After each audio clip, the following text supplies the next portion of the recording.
3. You will hear a number of different recordings, and you will have to answer questions on what you hear. There will be time for you to read the instructions and questions, and you will have a chance to check your work. All the recordings will be played once only. The test is in 4 sections. At the end of the test, you will be given 10 minutes to transfer your answers to an answer sheet. Now turn to Section 1. Section 1. You will hear an estate agent talking to a customer who wants to rent a house. First, you have some time to look at questions 1 to 8.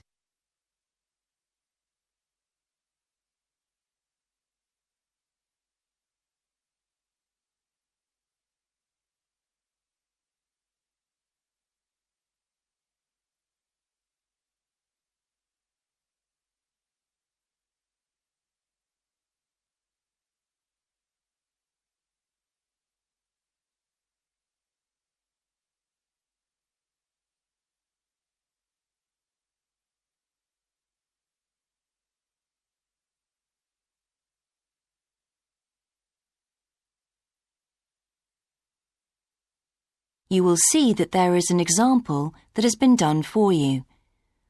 On this occasion only, the conversation relating to this will be played first.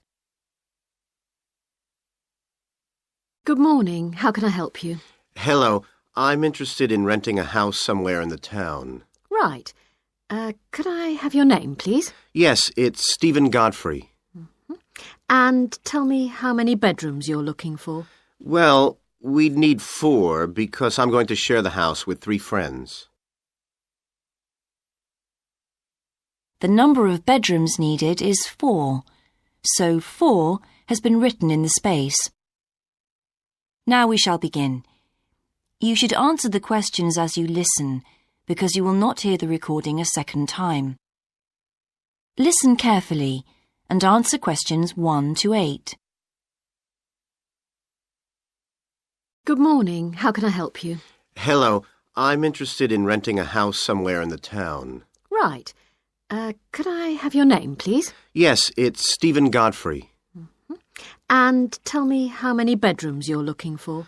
Well, we'd need 4 because I'm going to share the house with 3 friends. OK. There are several of that size on our books. They mostly belong to families who are working abroad at the moment.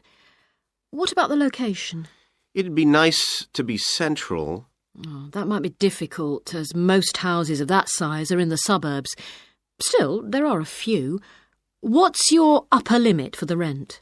We'd like something around £500 a month, but we could go up to £600 if we have to. But we can't go beyond that. Do you know how long you want to rent the house for? The minimum let is 6 months, as you probably realise. We're at college here for 2 years, and we don't want to have to move during that time if we can avoid it. Right. And how soon do you want to move in? All our lets start on the 1st of the month. Well, as soon as possible, really, so that means September 1st. OK. Let me have a look at what we've got. We have photographs of all the houses on our book, so you can get an idea of what they're like. There's this one in Oakington Avenue at £550 a month, combined living room and dining room with a separate kitchen. It doesn't have a garage, though you can park in the road. We'd prefer to have one if possible. Right. Then have a look at this house in Mead Street. It's got a very large living room and kitchen, bathroom, cloakroom. How much is it? That one's £580. It's very well furnished and equipped. It also has plenty of space for parking, and it's available for a minimum of a year. Oh, and there's a big garden. I don't think we could cope with that, to be honest. We'll be too busy to look after it. OK. Then there's this older house in Hamilton Road. Living room, kitchen, diner, and it has a study. $550 a month. That looks rather nice. But whereabouts in Hamilton Road? Towards the western end. Oh, that'll be very noisy. I know the area. Yes, it's pretty lively. But some people like it, though. Well, what about this house in Devon Close? That looks lovely. There's a big demand for houses in that area, so prices tend to be quite high. But this one hasn't been decorated for a few years, which has kept the rent down a bit. It's got a living room, dining room and small kitchen, and it's $595 a month. I think it would suit you from what you've said. It sounds fine. Before you hear the rest of the conversation, you have some time to look at questions 9 and 10.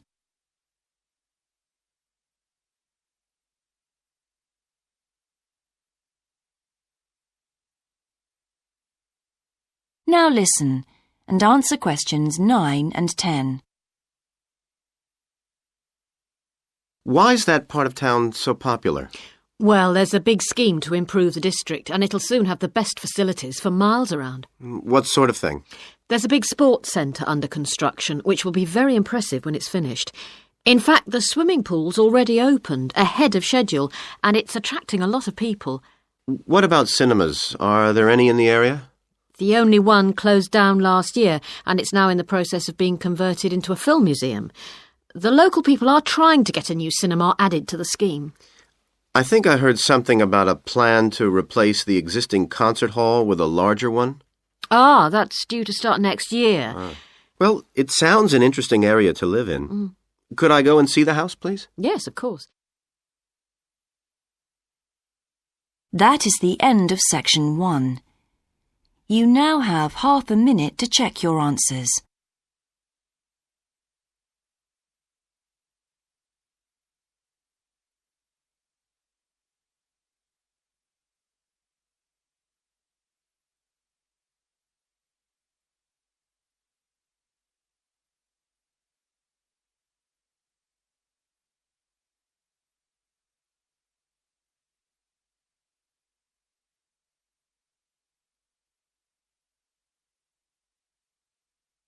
Now turn to section 2.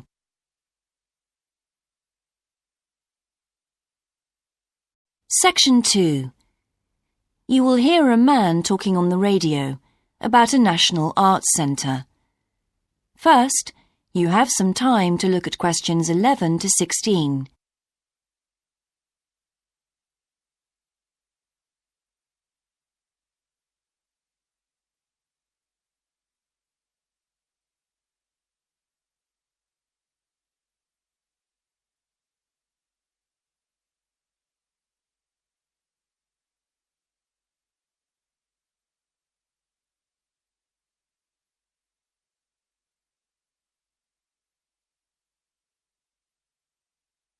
Now listen carefully and answer questions 11 to 16.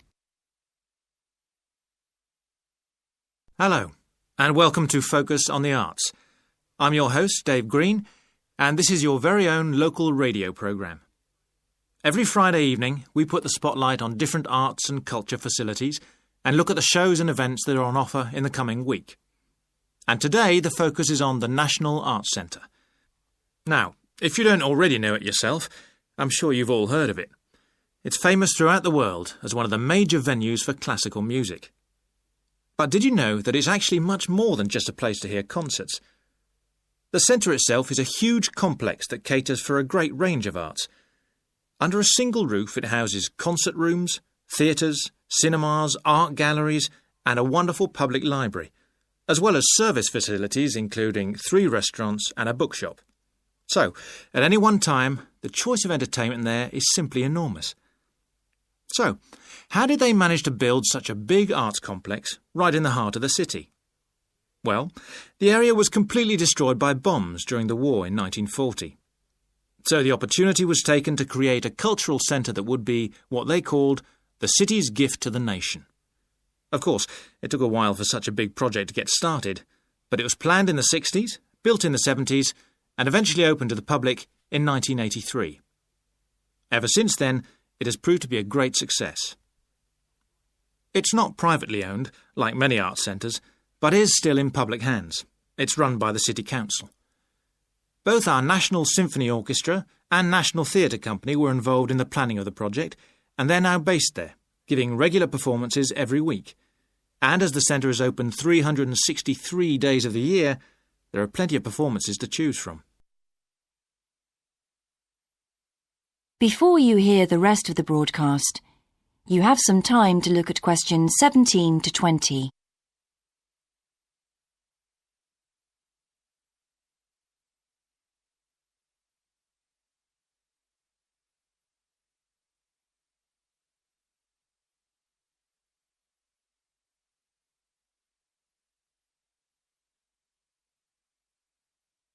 Now listen and answer questions 17 to 20.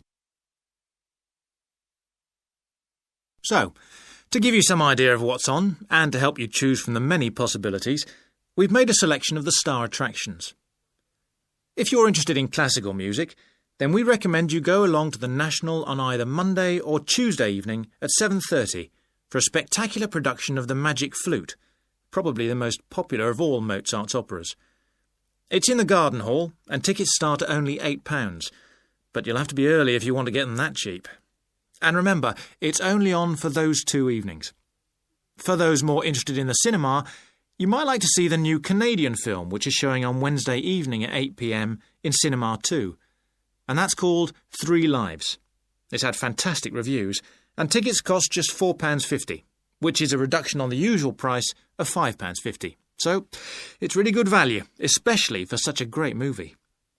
But you can see the centre's main attraction at the weekend, because on Saturday and Sunday, 11 a.m. to 10 p.m, they're showing a wonderful new exhibition that hasn't been seen anywhere else in Europe yet. It's a collection of Chinese art called Faces of China. That's in Gallery 1, and it has some really fascinating paintings and sculptures by leading artists from all over China. And the good news is that it's completely free, so don't miss it. So why not go along to the National Arts Centre next week for one or all of these great events? And you can always pick up a programme and check out all the other performances and exhibitions on offer, or coming soon, on almost every day of the year. Next week, we'll be looking at the new Museum of Science. That is the end of Section 2. You now have half a minute to check your answers.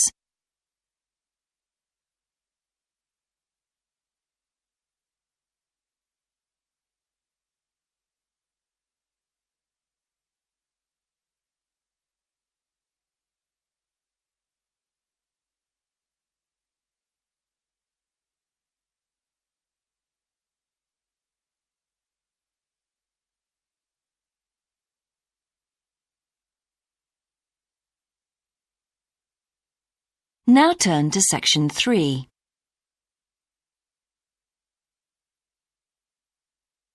Section 3. You will hear a university tutor and a new student called Paul discussing Paul's work experience and Latin American Studies course. First, you have some time to look at questions 21 to 26.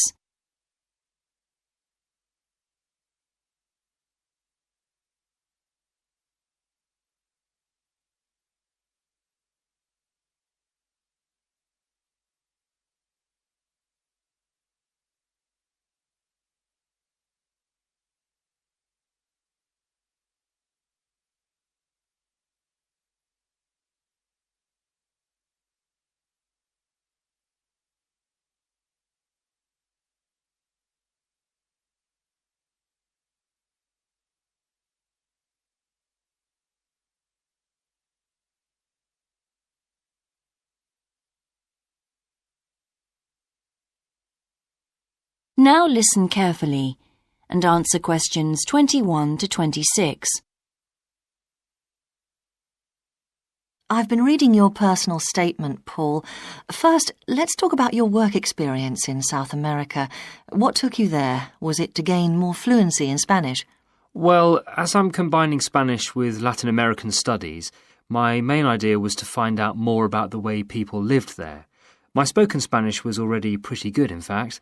So you weren't too worried about language barriers? No. In fact, I ended up teaching English there, although that wasn't my original choice of work. I see. How did you find out about all this? I found an agency that runs all kinds of voluntary projects in South America. What kind of work?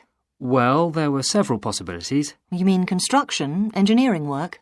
Yes, getting involved in building projects was an option. Then there was tourism. taking tourists for walks around the volcanoes, which I actually chose to do, and then there was work with local farmers. But you didn't continue with that project. Why not? Because I never really knew whether I'd be needed or not. I'd thought it might be difficult physically, but I was certainly fit enough. Now, I wanted to do something that had more of a proper structure to it, I suppose. I get demotivated otherwise. What do you think you learned from your experience? It must have been a great opportunity to examine community life. Yes, but it was difficult at first to be accepted by the locals. It was a very remote village, and some of them were reluctant to speak to me, although they were always interested in my clothes and how much I had to pay for them. Well, that's understandable. Yes, but things soon improved. What struck me was that when people became more comfortable with me and less suspicious, we really connected with each other in a meaningful way. You made good friends? Yes, with two of the families in particular. Good. What about management? Did you have a project manager? Yes, and he gave me lots of advice and guidance. And was he good at managing too? That wasn't his strong point. I think he was often more interested in the academic side of things than filing reports. He was a bit of a dreamer. And did you have a contract? I had to stay for a minimum of 3 months. My parents were surprised when I asked to stay longer, 6 months in the end. I was so happy there. And did anything on the administration side of things surprise you? What was the food and lodging like? Simple, but there was plenty to eat, and I only paid $7 a day for that, which was amazing, really.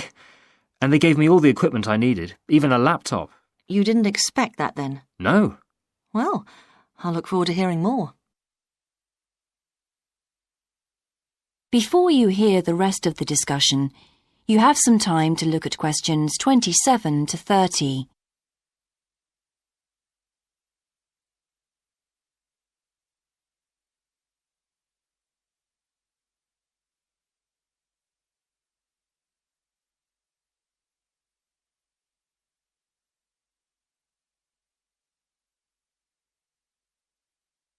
Now listen and answer questions 27 to 30. But now let's look at these modules. You'll need to start thinking about which ones you'll definitely want to study. The first one here is Gender Studies in Latin America. It looks at how gender analysis is reconfiguring civil society in Latin America. Women are increasingly occupying positions in government and in other elected leadership positions in Latin America. I think you'd find it interesting. If it was to do with people in the villages rather than those in the public sphere, I would. OK. What about second language acquisition? Do you think I'd find that useful? Well, you've had some practical experience in the field. I think it would be. I hadn't thought about that. I'll put that down as a definite then. OK. What about Indigenous women's lives? That sounds appropriate. I thought so too, but I looked at last year's exam questions and that changed my mind. Don't judge the value of the course on that. Maybe talk to some other students first and we can talk about it again later. OK. Yes, and lastly, will you sign up for Portuguese lessons? My Spanish is good, so would I find that module easy? Not necessarily. Some people find that Spanish interferes with learning Portuguese, getting the accent right too. It's quite different in a lot of ways. Well, I'd much sooner do something else then. All right. Now, what we need to do is make a... That is the end of section 3. You now have half a minute to check your answers.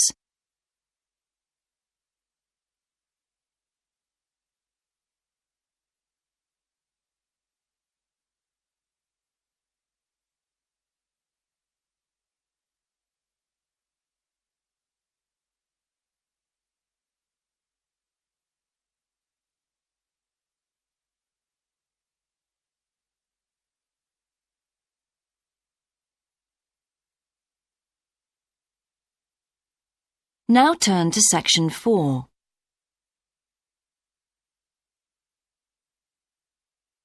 Section 4. You will hear a lecture about success in business systems.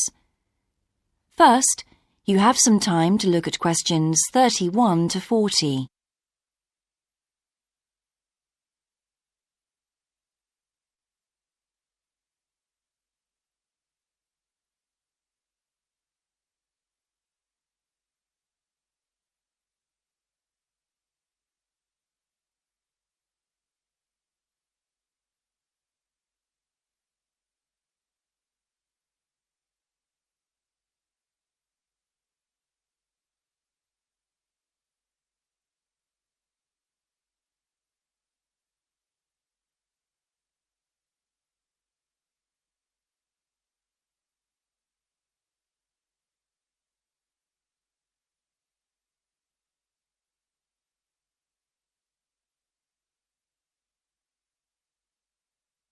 Now listen carefully and answer questions 31 to 40. Good morning, everyone. In the last few lectures, I've been dealing with business finance, but now I'm going to move on to business systems. And in today's lecture, I'm going to talk about what can go wrong when businesses try to copy their own best practices. Once a business has successfully introduced a new process, managing a branch bank, say, or selling a new product, the parent organization naturally wants to repeat that success and capture it, if possible, on a bigger scale. The goal, then, is to utilize existing knowledge and not to generate new knowledge. It's a less glamorous activity than pure innovation, but it actually happens more often, as a matter of fact. However, surprisingly, getting things right the second time is not necessarily any simpler than it was the first time. Now, there's been a lot of research into how companies can repeat their previous successes, and it certainly hasn't been confined to the United States. It seems that most large industries are trying to repeat their own successes and manage the knowledge they've acquired. But even so, it has been shown that the overwhelming majority of attempts fail. A host of studies confirm this, covering a wide range of business settings: branch banks, retail stores, real estate agencies, factories, call centers, to name but a few. So why do so few managers get things right the second or third time? Let's consider one reason for failure: placing too much trust in the people who are running the successful operation, the experts, shall we say. Managers who want to apply existing knowledge typically start off by going to an expert, such as the person who designed and is running a successful department store, and picking their brains. Now, this approach can be used if you want to gain a rough understanding of a particular system, or understand smaller, isolated problems. The trouble is, even the expert doesn't fully grasp the whole thing, because when it comes to complex systems, the individual components of the process are interwoven with one another. The expert never has complete access to the necessary information. And the situation's complicated even further by the fact that experts are usually not aware of their own ignorance. The ignorance can take various forms. For instance, a lot of details of the system are invisible to managers. Some may be difficult to describe, learned on the job, and well known by workers, perhaps, but impossible to describe in a way that's helpful. And there are some things that people know or do that they're not even aware of.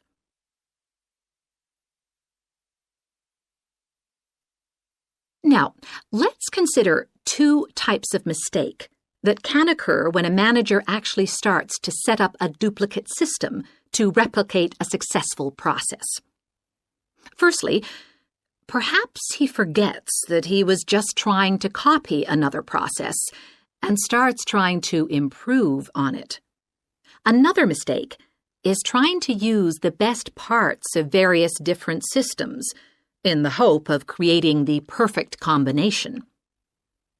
Unfortunately, attempts like these usually turn out to be misguided and lead to problems. Why? Well, for various reasons. Perhaps there weren't really any advantages after all, because the information wasn't accurate. Or perhaps the business settings weren't really comparable. More typically, the advantages are real enough, but there are also disadvantages that have been overlooked.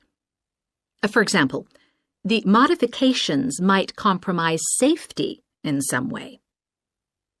So, what's the solution? Well, I don't intend to suggest that it's easy to get things right the second time. It's not. But the underlying problem has more to do with attitudes than the actual difficulty of the task, and there are ways of getting it right. These involve adjusting attitudes, first of all. Being more realistic and cautious, really. Secondly, they involve exerting strict controls on the organizational and operational systems. And this, in turn, means copying the original as closely as possible. Not merely duplicating the physical characteristics of the factory, but also duplicating the skills that the original employees had. Reliance on a template like this offers the huge advantage of built-in consistency. That is the end of section 4. You now have half a minute to check your answers.